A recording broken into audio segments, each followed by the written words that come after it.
I'm curious if you've ever run into this dilemma when you've led a meeting or conducted a training session.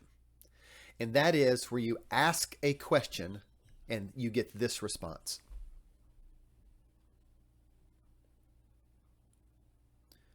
The dreaded crickets chirping, the silence, lack of engagement. Or maybe the opposite has happened. You ask a question and you get that person to unmute, or if you're physically with them, they just take over.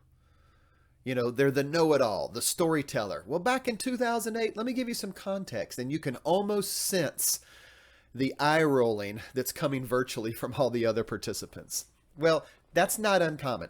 And working with a lot of groups, one of the most common challenges that they face in running meetings and conducting training is getting that proper level of engagement where you have a great discussion. Wouldn't it be cool if you could change the over under dilemma so that every question you asked, you had high levels of engagement and the answers that they do give you are focused and concise?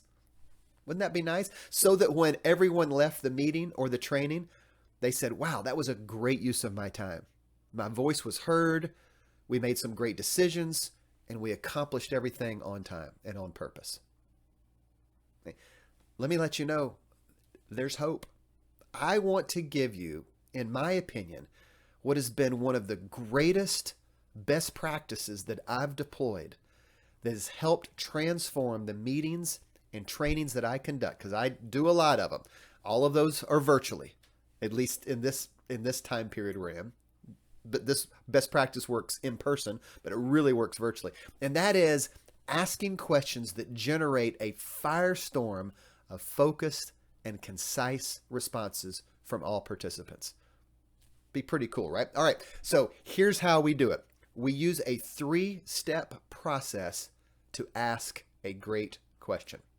Number one, when we ask a question, we always want to start with an image building phrase.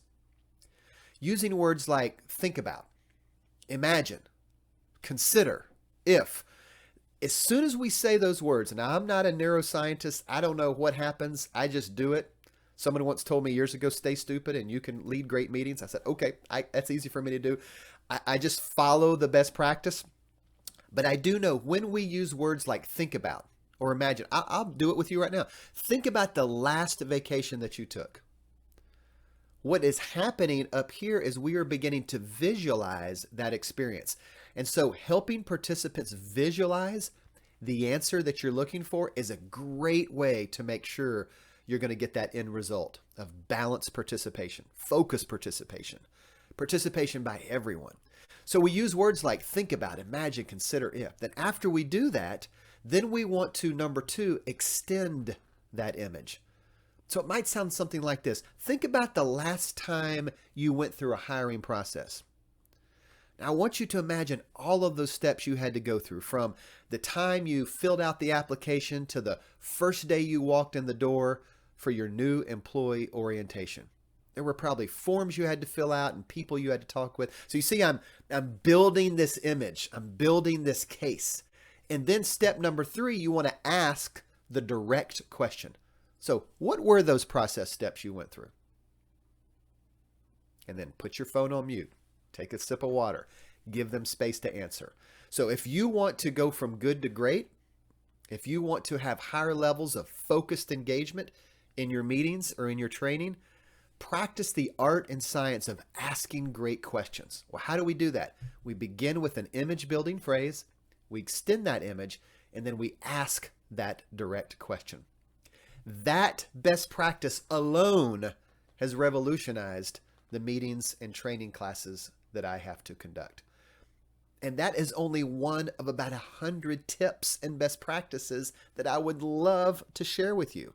And these are easy to deploy. They make a huge impact, just like this example that I shared with you about asking questions. So if you would like these video tips, these really quick segments delivered conveniently to your inbox on a daily basis so you can walk around and be the superhero and don't tell them why, that you're getting these secrets of how to facilitate, I would love to be able to deposit them into your inbox so that you can use and pick and choose. If one of them connects with you, great, go be the hero. If one of them doesn't work, just blame me. But if you'll fill out your information in the space below, I'd love to be able to give those to you because they're easy to deploy and they make a big impact because it's all about making effective decisions and delivering great training experiences. Thanks for listening.